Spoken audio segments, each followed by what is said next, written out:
Estamos de volta ao programa Nisto Cremos, as grandes verdades da Bíblia. O estudo de hoje é o número 27. Vamos estudar sobre o milênio e o fim do pecado. Hoje nós vamos estudar sobre o milênio descrito no livro do Apocalipse. E a partir da compreensão desse tema, nós vamos encontrar a explicação bíblica para essa questão de inferno e de fogo eterno. Vamos começar lendo o texto que apresenta o tema do milênio. Veja. Então vi descer do céu um anjo.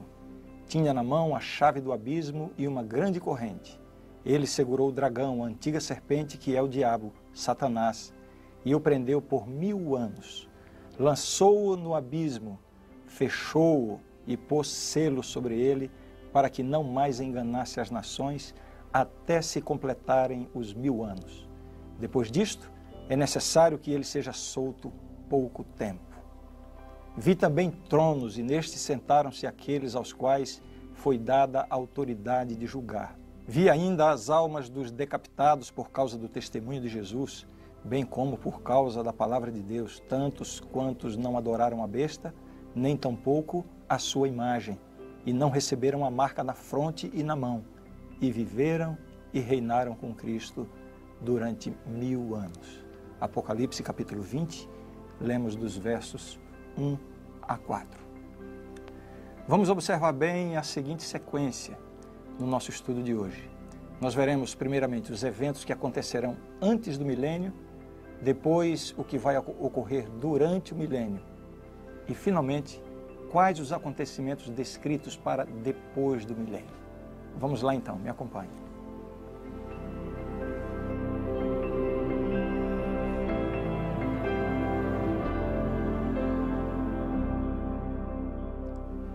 O primeiro desses eventos que marcam o início do milênio é a segunda vinda de Cristo. O capítulo 20 de Apocalipse, onde vemos a apresentação do milênio, aparece como uma sequência dos fatos apresentados no final do capítulo 19, onde Jesus aparece como um cavaleiro montado em um cavalo branco, destruindo os poderes que se colocaram contra Deus e o seu povo. Agora vamos ler Daniel, capítulo 2, verso 44. O final da explicação da profecia da estátua de Nabucodonosor. Mas nos dias destes reis, o Deus do céu suscitará um reino, que não será jamais destruído. Este reino não passará a outro povo, esmiuçará e consumirá todos estes reinos, mas ele mesmo subsistirá para sempre. Uma referência clara ao reino de Deus, tendo início com a volta de Jesus. Esse texto deixa claro que a volta de Jesus é o evento que marca o estabelecimento do reino glorioso de Deus. É neste momento que o povo de Deus começa a reinar com Cristo. Ligado à segunda vinda de Cristo está a primeira ressurreição, ou a ressurreição dos justos, que nos fala Apocalipse 20, verso 6. Bem-aventurado e santo é aquele que tem parte na primeira ressurreição. Sobre esses, a segunda morte não tem autoridade, pelo contrário, serão sacerdotes de Deus e de Cristo e reinarão com ele os 1000 anos. Como já estudamos na lição anterior, quando Cristo aparecer nas nuvens do céu para resgatar os justos, aqueles que morreram em Cristo receberão a vida novamente. É a primeira ressurreição. Após esse momento especial de ressurreição, todos os justos de todas as épocas se reunirão para encontrar com o Senhor. Cumpre-se então a promessa de Cristo que ele fez aos discípulos. Lembra da promessa? Na casa de meu pai há muitas moradas. Se assim não fora, eu vou-lhe teria dito. Pois vou preparar-vos lugar. E quando eu for e vos preparar lugar, voltarei e vos receberei para mim mesmo, para que onde eu estou, estejais vós também. São João capítulo 14, versos 2 e 3. Assim, na segunda vinda de Cristo, o destino dos justos será o céu. O reino de Cristo não será estabelecido na terra na ocasião da sua segunda vinda. Isso acontecerá apenas no fim do milênio. Isso é o que acontecerá com os salvos. Por outro lado, temos que olhar para o que ocorrerá com os que viveram em oposição a Cristo, que são chamados de ímpios ou perdidos. Jesus fez uma comparação que nos ajuda a entender esse aspecto. Vejam o que diz o texto de Apocalipse, capítulo 19, verso 21. Os restantes foram mortos com a espada que saía da boca daquele que estava montado no cavalo, uma referência simbólica à volta de Jesus. E todas as aves se fartaram das suas carnes. Considerando que os justos terão subido ao céu, na companhia de Cristo, e que os ímpios estarão todos mortos, nós podemos então concluir que a terra ficará deserta. Veja só a descrição que o profeta faz da condição do planeta durante o milênio. O profeta Jeremias, capítulo 4, ele diz assim: olhei para a terra, e ei-la sem forma e vazia, para os céus e não tinham luz. Olhei para os montes, e eis que tremiam, e todos os outeiros estremeciam. Olhei, e eis que não havia homem nenhum, e todas as aves dos céus haviam fugido. Esta será a condição da terra durante o milênio. No início do milênio, Jesus volta, leva os salvos, os que estavam mortos ressuscitam, a primeira ressurreição. Os que estavam vivos são transformados, todos levados para o céu. Os ímpios são mortos. E é neste cenário, completamente desolado e desértico, que Satanás permanecerá durante os 1000 anos. E o texto bíblico faz uma descrição dessa condição do diabo e os seus anjos durante o milênio. Vejam o que diz o Apocalipse. Então vi descer do céu um anjo, tinha na mão a chave do abismo e uma grande corrente. Ele segurou o dragão, a antiga serpente que é o diabo, Satanás, e o prendeu por 1000 anos. Lançou-o no abismo, fechou-o e pôs selo sobre ele, para que não mais enganasse as nações, até se completarem os 1000 anos. Depois disto, é necessário que ele seja solto pouco tempo. Apocalipse 20, 1 a 3. Nós vemos aqui a linguagem simbólica do Apocalipse, descrevendo a condição de Satanás durante o milênio.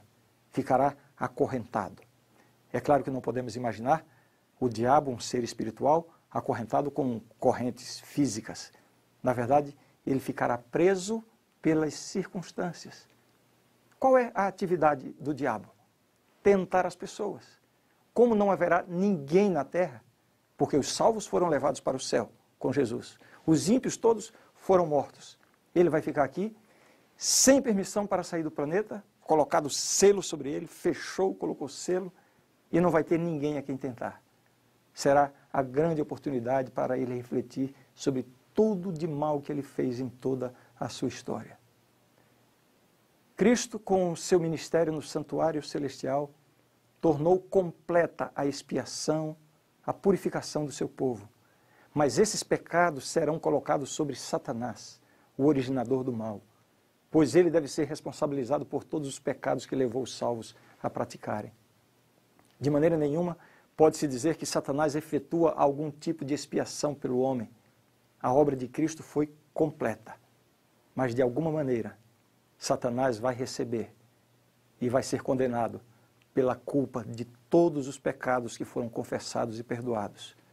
Esses pecados vão recair sobre ele porque, em última análise, ele é o originador de todo pecado. Assim como o bode que era enviado para o deserto no dia da expiação, no ritual do santuário terrestre. Você lembra dessa história?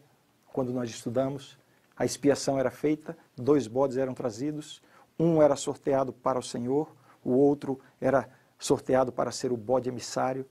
O bode que era sorteado para o Senhor era sacrificado, o sangue era levado para o santuário, com esse sangue era feita a expiação, a purificação do santuário. Esse bode simboliza Jesus Cristo. O outro bode, depois que se terminava toda a expiação, o sacerdote saía, carregando simbolicamente todos os pecados do povo. Então ele colocava as suas mãos sobre o bode emissário, transferindo para ele os pecados de todo o povo. E esse bode não era morto, ele era enviado para o deserto, uma terra desolada, simbolizando exatamente o que vai acontecer com Satanás durante o milênio. Satanás terá na terra desolada, deserta, o seu lar por 1000 anos. Você consegue ver o paralelo? Durante o milênio, esse simbolismo lá do ritual do santuário terrestre, durante o milênio ele se cumpre em realidade. Jesus termina o juízo investigativo pré-advento, que começou em 1844, conforme nós já estudamos. Então ele sai do santuário celestial, volta à terra e vem buscar os salvos que estão aqui. Nessa ocasião, todos os perdidos são consumidos pela volta de Cristo. E somente Satanás e seus anjos permanecem vivos aqui durante os 1000 anos.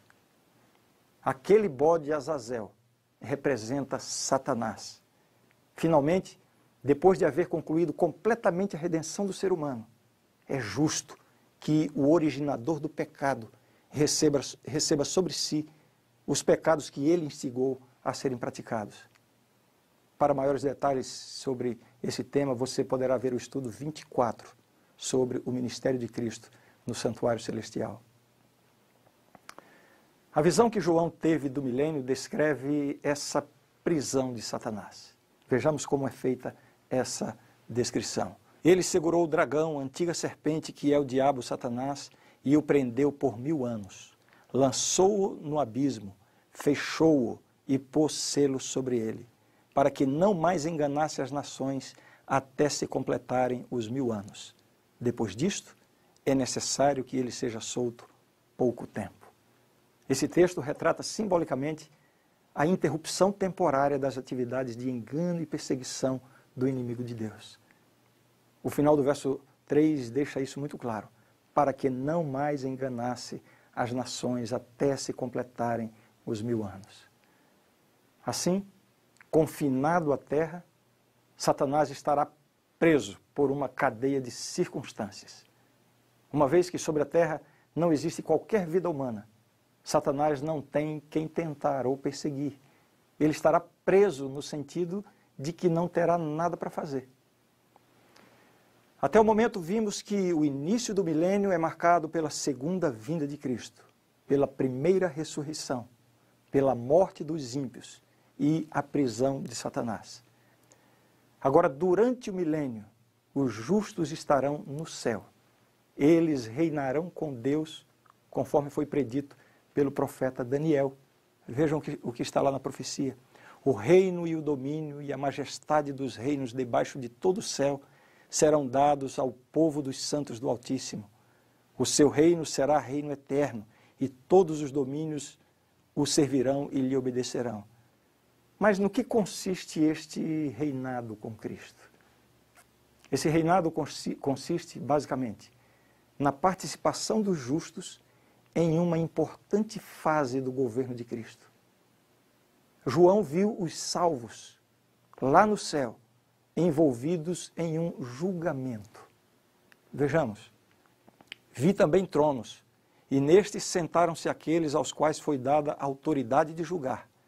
Vi ainda as almas dos decapitados por causa do testemunho de Jesus, bem como por causa da palavra de Deus. Todos quantos não adoraram a besta, nem tampouco a sua imagem, e não receberam a marca na fronte e na mão, e viveram e reinaram com Cristo durante 1000 anos. Então esses que viveram e reinaram com Cristo durante os 1000 anos, esses que estarão com Jesus durante os 1000 anos, o que acontece com eles? João diz, vi também tronos, e nestes sentaram-se aqueles aos quais foi dada a autoridade de julgar. Mas espera um pouco, outro julgamento? Já não foi feito um julgamento antes da segunda vinda de Cristo? Aquele que começou em 1844, conforme nós já estudamos? É isso mesmo, é outro julgamento. Agora acontece a segunda fase do juízo. A primeira fase, chamada pré-advento, foi para analisar os nomes de todos aqueles que tiveram o seu nome escrito no livro da vida, ou seja, dos que um dia confessaram a Jesus como Salvador. Os que permaneceram firmes foram salvos. Os que caíram pelo caminho tiveram o seu nome retirado do livro da vida. Esse foi o julgamento pré-advento, chamado também de juízo investigativo. Agora, durante o milênio, haverá o julgamento daqueles que não foram para o céu. Afinal, muitos poderão ficar em dúvida lá no céu. Já pensou?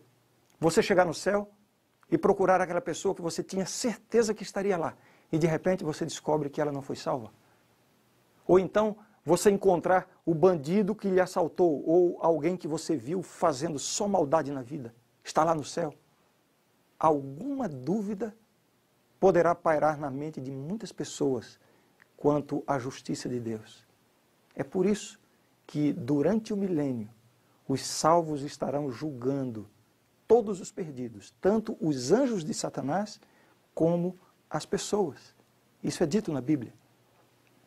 Ora, se Deus não poupou anjos quando pecaram, antes precipitando-os no inferno, os entregou a abismos de trevas, reservando-os para juízo, para julgamento, segundo Pedro 2,4. Os próprios anjos de Satanás passarão por esse julgamento. Esse julgamento não tem por objetivo decidir quem está salvo ou quem está perdido. Essa decisão já foi tomada por Deus antes da volta de Jesus. O julgamento servirá apenas para apagar qualquer dúvida quanto ao amor e à justiça de Deus. Deus quer que aqueles que viverão eternamente com Ele não tenham nenhuma dúvida da sua sabedoria e da sua justiça. Com esse julgamento que vai ocorrer durante o milênio, os salvos vão confirmar que Deus foi paciente com os que se perderam e verão o quão obstinados eles foram ao rejeitarem a salvação que Deus ofereceu. Enquanto isso, durante esses 1000 anos, os salvos participando desse julgamento no céu, enquanto isso, na terra, Satanás é forçado a viver os 1000 anos refletindo sobre as terríveis consequências de sua rebelião contra Deus e também para pensar sobre o final terrível que está por vir para ele e os seus anjos. Bem, vamos dar uma respirada, não? Já aprendemos sobre o que acontecerá antes e durante o milênio. Agora precisamos olhar para o fim desse período. Mesmo sendo um longo período de 1000 anos, um dia terminará. E o que é que marca o final desse período, o final do milênio? A Bíblia diz, Apocalipse 20, verso 5, os restantes dos mortos não reviveram até que se completassem os 1000 anos. Esta é a primeira ressurreição. Quer dizer, o texto falou da primeira ressurreição, no início do milênio, aí afirma que os restantes dos mortos não reviveram até que se completassem os 1000 anos. Significa que um evento que marca o final do milênio, o final dos 1000 anos, é a segunda ressurreição. Vemos aqui que aqueles que foram mortos na ocasião da segunda vinda de Cristo, agora ressuscitarão. Jesus chama essa ressurreição de a ressurreição da condenação, lá em São João capítulo 5, verso 29. Agora, com a terra novamente povoada, porque todos os ímpios mortos ressuscitam após o milênio, o inimigo de Deus sairá para o seu último engano. Lembra que foi dito que ele ficará preso, mas depois ele terá um tempo? Veja como o Apocalipse retrata esse momento. E sairá a seduzir as nações que há nos 4 cantos da terra, Gog e Magog, a fim de reuni-las para a peleja. O número dessas é como a areia do mar. Apocalipse 20, verso 8. Aqui está o maior exército de todos os tempos. Todos os ímpios de toda a história da humanidade, todos os perdidos, de todos os lugares do mundo. Todos agora se unem a Satanás. Satanás consegue seduzi-los, organiza o seu grande e maior exército. O propósito deste engano é convencer os que tomaram parte na segunda ressurreição, esses perdidos, convencê-los de que será possível tomar o reino de Deus pela força. É interessante notar que os ímpios, tão logo recebem de novo a vida, já se voltam novamente contra Deus, confirmando assim que Deus estava certo em sua decisão. Vi um grande trono branco e aquele que nele se assenta, de cuja presença fugiram a terra e o céu, e não se achou lugar para eles. Vi também os mortos, os grandes e os pequenos, postos em pé diante do trono. Então se abriram livros. Ainda outro livro, o livro da vida, foi aberto, e os mortos foram julgados, segundo as suas obras, conforme o que se achava escrito nos livros. Apocalipse 20, versos 11 e 12. Esse texto nos fala de um grande trono branco e de livros, em uma cena que evoca a imagem de um rei que julga. Os livros são abertos e segue-se a condenação final de todos os ímpios, de Satanás e de seus anjos. Talvez cause estranheza pensar que Deus ressuscitou os ímpios para logo em seguida destruí-los. Mas é importante entender que durante o milênio os salvos examinarão a justiça no tratamento divino com relação às criaturas inteligentes. Ver agora a destruição dos ímpios é ter a confirmação da justiça dos caminhos divinos. Essa destruição é algo difícil de conciliar com a ideia de um Deus que ama, de um Deus de amor. A própria Bíblia diz, em Isaías capítulo 28, verso 1, que esse é o estranho ato de Deus. Veja só como esse texto bíblico descreve esse aniquilamento completo dos ímpios, de Satanás e dos seus seguidores. Desapareceram da terra os pecadores, e já não subsistem os perversos. Bendize, ó minha alma, ao Senhor. Aleluia. Salmo 104, verso 35.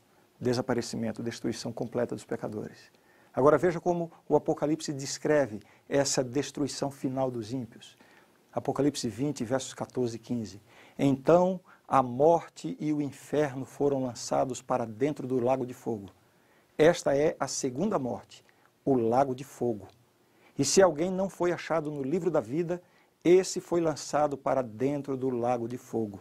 Uma pergunta que pode surgir é a seguinte: no inferno as pessoas vão ficar sofrendo eternamente? O que é esse lago que arde com fogo e enxofre? Seria este um lugar de tormento eterno? O que a Bíblia ensina sobre o inferno? Vejamos. Inferno, biblicamente falando, é o lugar e estado de punição e destruição pelo lago de fogo eterno, que ocorre na segunda morte daqueles que rejeitaram a Deus e a oferta de salvação em Cristo. A palavra inferno em nossas Bíblias aparece como tradução do termo hebraico Sheol e do termo grego no Novo Testamento Hades, que em geral se referem à sepultura dos mortos, sejam eles justos ou injustos. A outra palavra, também traduzida por inferno, é Geena, que se refere a um lugar de punição dos ímpios pelo fogo.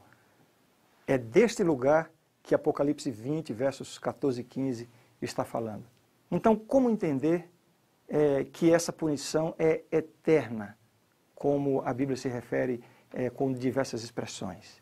Veja bem, a palavra grega que foi traduzida como para sempre, é a palavra que é usada no Novo Testamento, é a palavra aionios. Veja o significado dessa palavra. Então, nessas passagens que falam do fogo que vai queimar para sempre, etc., a palavra usada é aionios. Aionios, no grego, é uma palavra usada para referir-se a Deus, e nesse caso está falando de sua eternidade. Dura para sempre. Mas às vezes essa palavra é usada para referir-se à realidade humana. Neste caso, a palavra se refere ao período que a pessoa ou a coisa prossegue existindo. Ah, parece que está ficando complicado, né? Fique atento para você entender o raciocínio. Pensemos no caso de Sodoma e Gomorra, as cidades que foram destruídas pelo fogo. Você conhece a história lá no Antigo Testamento. Essas cidades e os seus habitantes deixaram de existir. O fogo da cidade se apagou. E tudo que foi queimado lá não existe mais. Que fogo foi esse que destruiu Sodoma e Gomorra? A Bíblia diz que fogo foi esse. Vejam. Como Sodoma e Gomorra e as cidades circunvizinhas, que havendo-se entregado à prostituição, como aqueles, seguindo após outra carne, são postas para exemplo do fogo eterno sofrendo punição. Judas, verso 7. Um exemplo de fogo eterno. Por que eterno? Não que o fogo ficou queimando eternamente, ou que as pessoas ficaram sofrendo eternamente, e sim que o resultado do fogo é eterno, um aniquilamento completo. É claro que o fogo que destruiu Sodoma e Gomorra não continua queimando e nem queimará eternamente, mas a destruição que esse fogo trouxe foi eterna. O fogo queimou enquanto existia combustível para ser queimado, mas depois acabou tudo.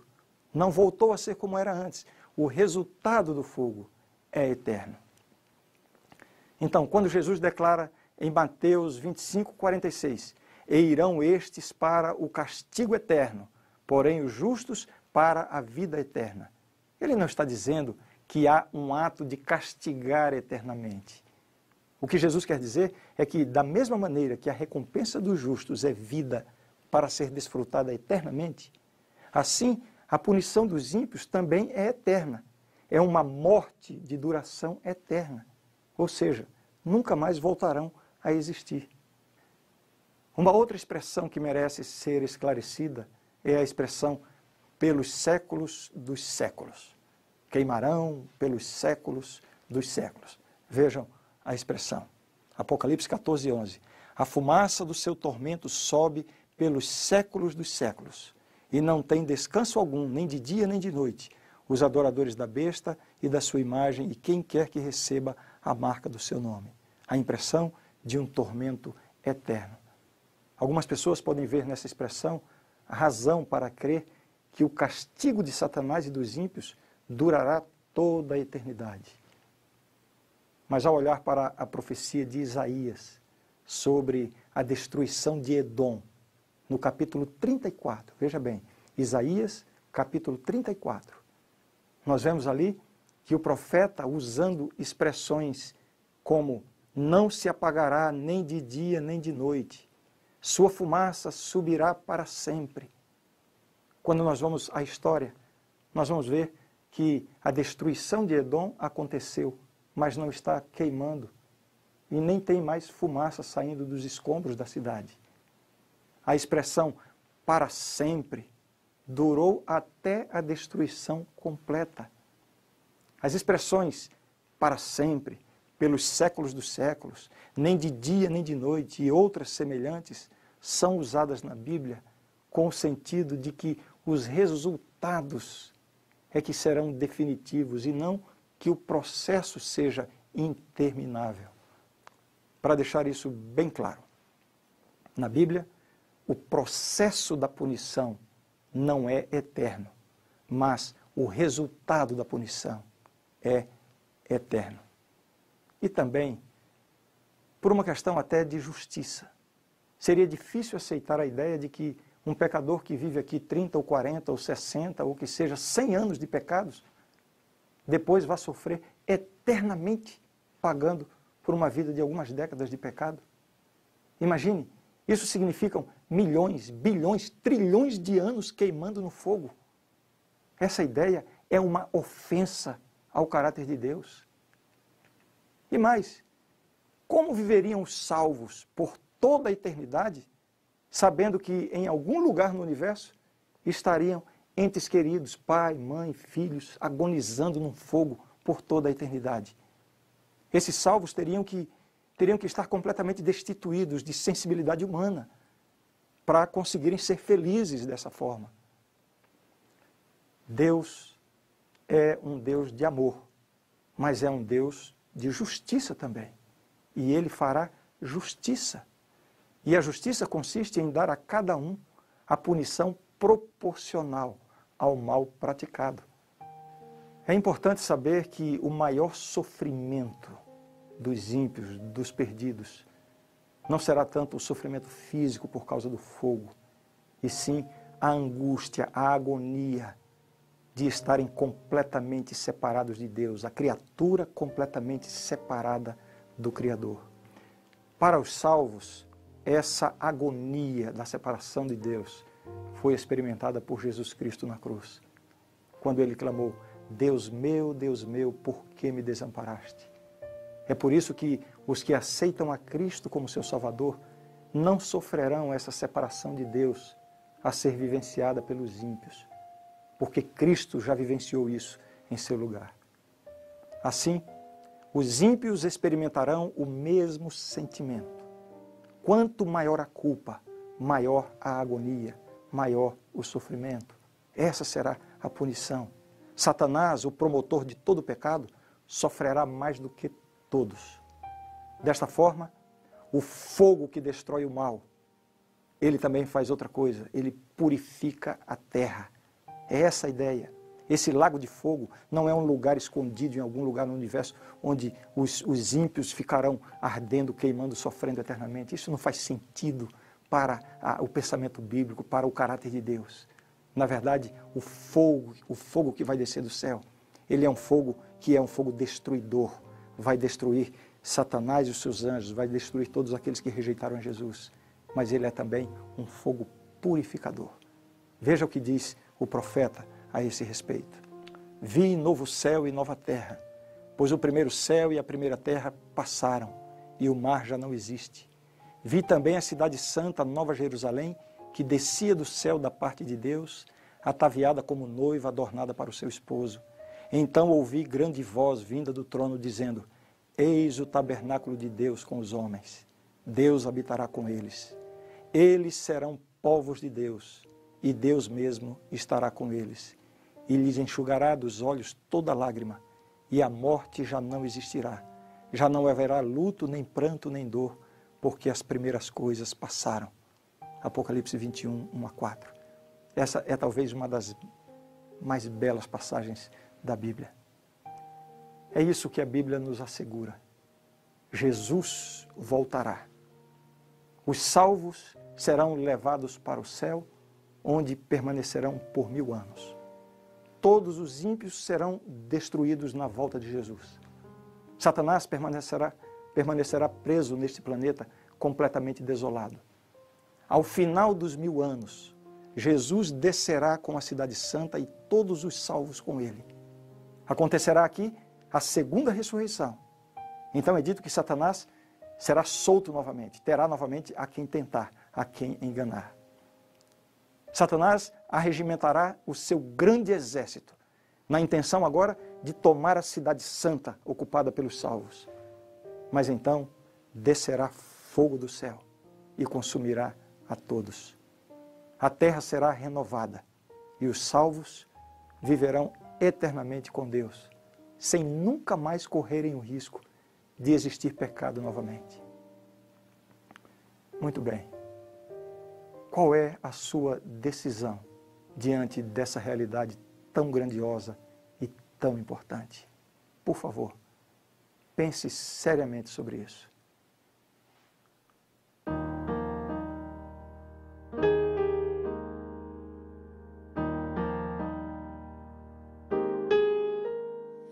Tenho ouvido de uma terra linda, encantada, de um lugar onde a felicidade é total. Os meus olhos já divisam não tão distante. Meus ouvidos já escutam sons divinais. Tão cansado estou da vida aqui deste lado, que meus braços quase já não podem remar. Calejados e feridos por tantos dias, querem bálsamo daquele porto encontrar. Além do rio existe um lugar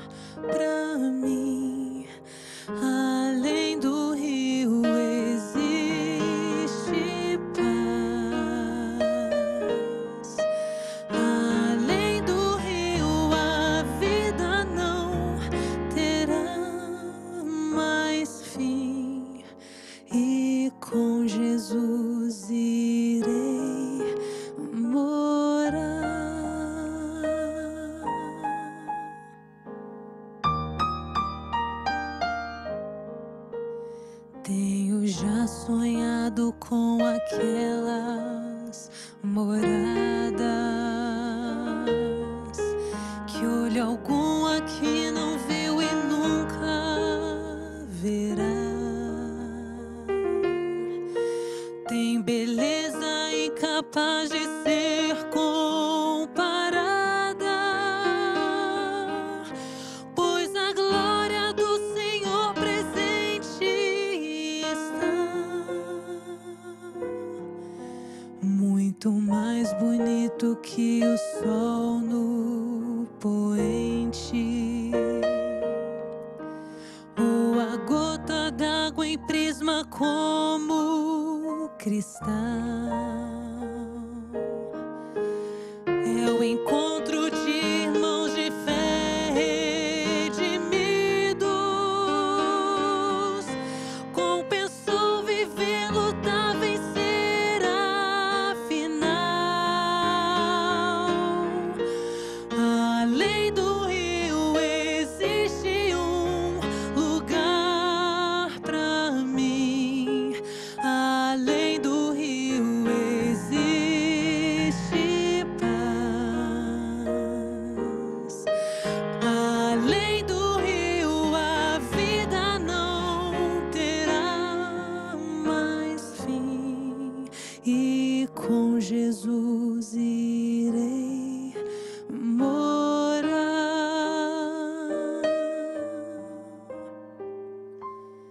Com Jesus irei morar.